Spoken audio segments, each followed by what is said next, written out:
नमस्कार, मैं अमर कुमार। आप देख रहे हैं खबरनामा। बढ़ते हैं सुर्खियों की ओर। पुंदा गोपी थाना क्षेत्र में युवती ने किया सुसाइड। बोकारो की रहने वाली थी, रांची में करती थी काम।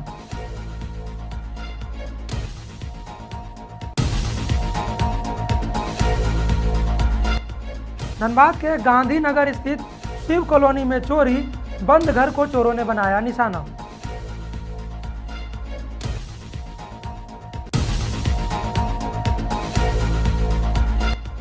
विश्व आदिवासी दिवस पर उठ रहे सवाल। ट्राइबल स्टडी सेंटर कब होगा शुरू?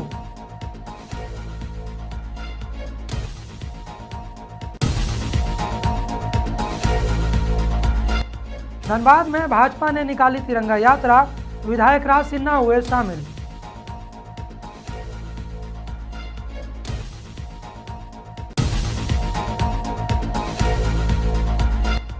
रक्षाबंधन पर हजारीबाग यूथ विंग की अनोखी पहल। बहनों के लिए फ्री ई रिक्शा सेवा की शुरुआत की।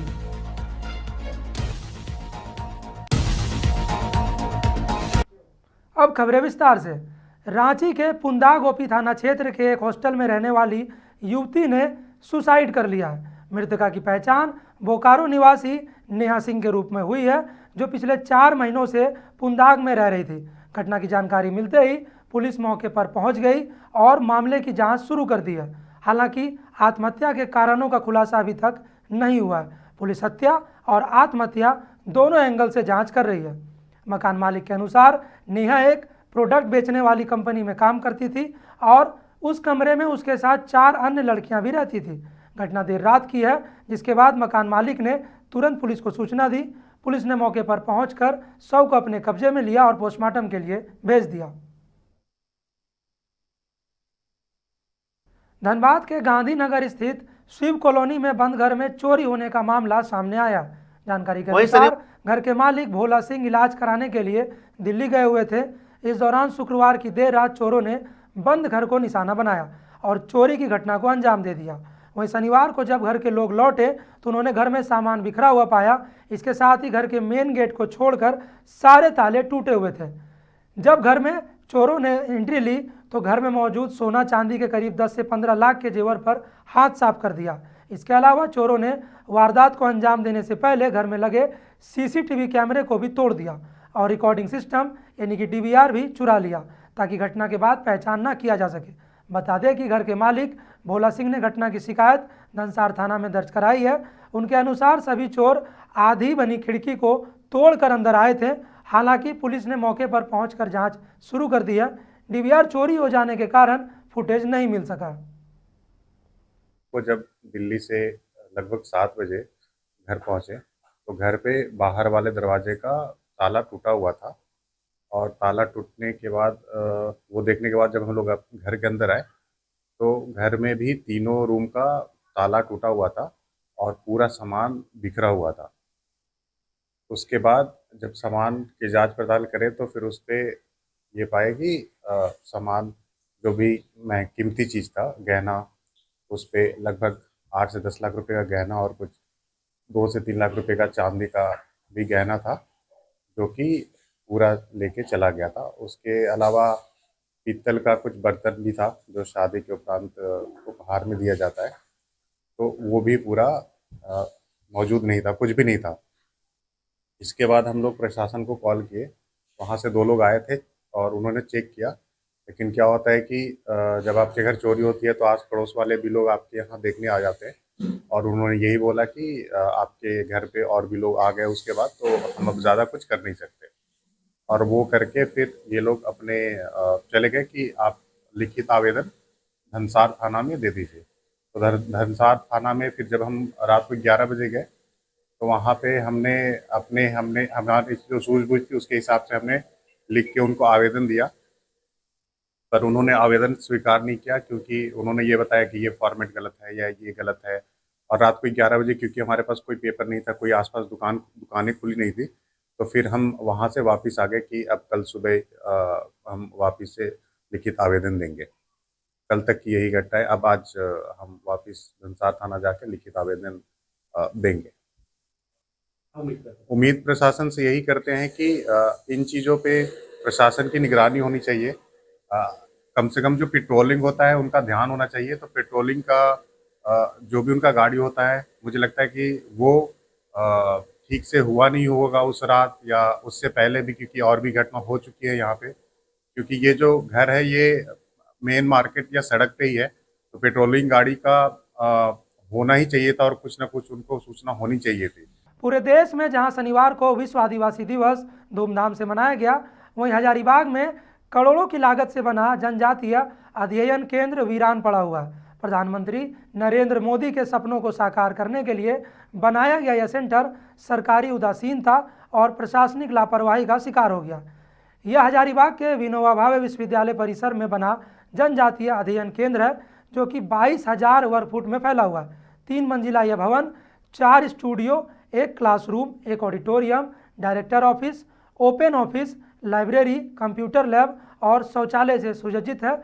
लेकिन अफसोस, यह भवन आज भी खाली पड़ा हुआ है। 17 फरवरी 2019 को प्रधानमंत्री ने हजारीबाग में इसका ऑनलाइन शिलान्यास किया था। यहाँ देश का दूसरा ट्राइबल स्टडी सेंटर बनना था, जिसका मकसद आदिवासी समाज पर शोध कार्य और छात्रों को इस क्षेत्र में प्रेरित करना था। लेकिन करोड़ों रुपए खर्च होने के बावजूद सरकारी रवैये के कारण यहाँ अब तक पढ़ाई शुरू नहीं हो सकी है। इस सेंटर के निर्माण में हजारीबाग के तत्कालीन भाजपा सांसद जयंत सिन्हा की भी अहम भूमिका रही थी। लेकिन भवन हैंडओवर ना होने और प्रशासनिक उदासीनता के चलते यह सेंटर आज सिर्फ एक शोपीस बनकर रह गया।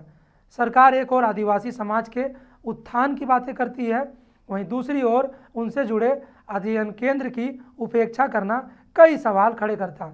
करोड़ों की लागत से बना यह केंद्र जिम्मेवारी की लापरवाही को दिखाता है और यह एक जीवंत मिसाल है कि लोग अगर काम न करें तो क्या हो सकता है। अब सवाल सिर्फ यह उठता है कि करोड़ों का यह प्रोजेक्ट कब आदिवासी समाज के लिए वास्तव में उपयोगी साबित होगा और प्रधानमंत्री का सपना कब पूरा होगा।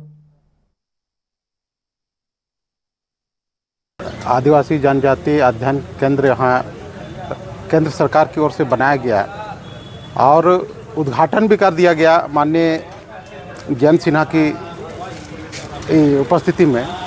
लेकिन दुर्भाग्य है यहाँ कि राज्य सरकार या जिला प्रशासन के या यूनिवर्सिटी विनोबा भावे का ये इनकी उदासीनता के कारण आज उस भवन का उस अध्ययन का नहीं हो पा रहा है।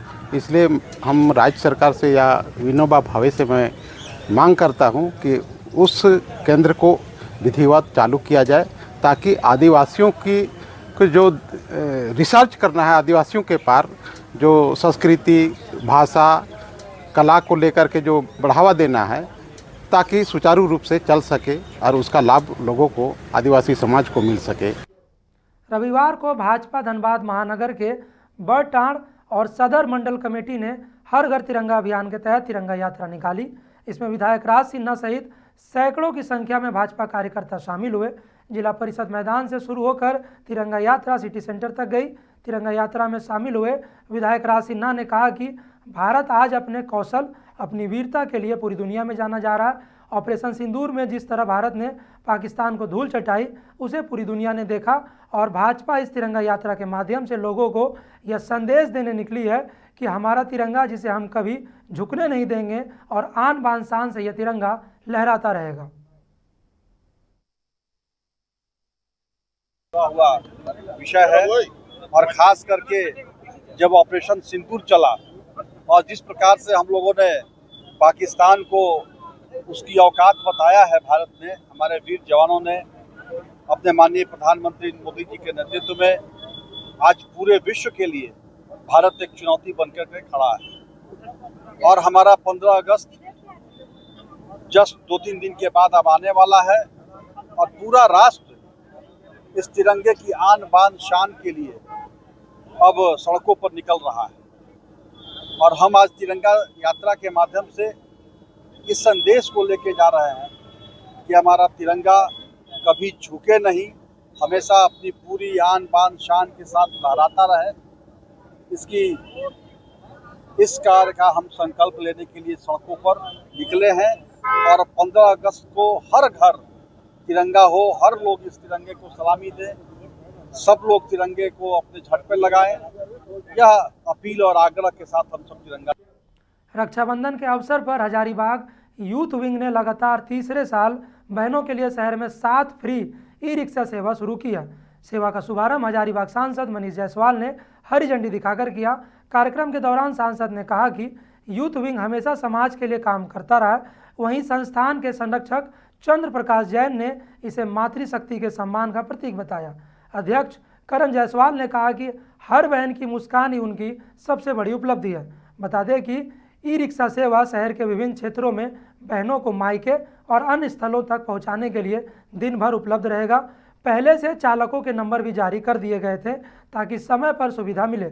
कार्यक्रम संयोजक जयप्रकाश खंडेलवाल और सहित रोहित बजाज ने सेवा संचालन में अहम भूमिका निभाई।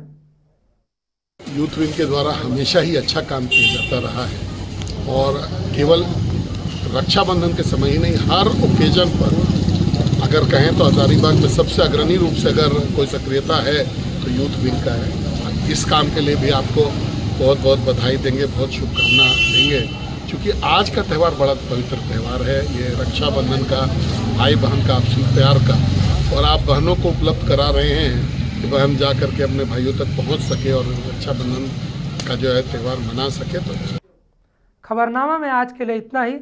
देखते रहिए मिरर मीडिया।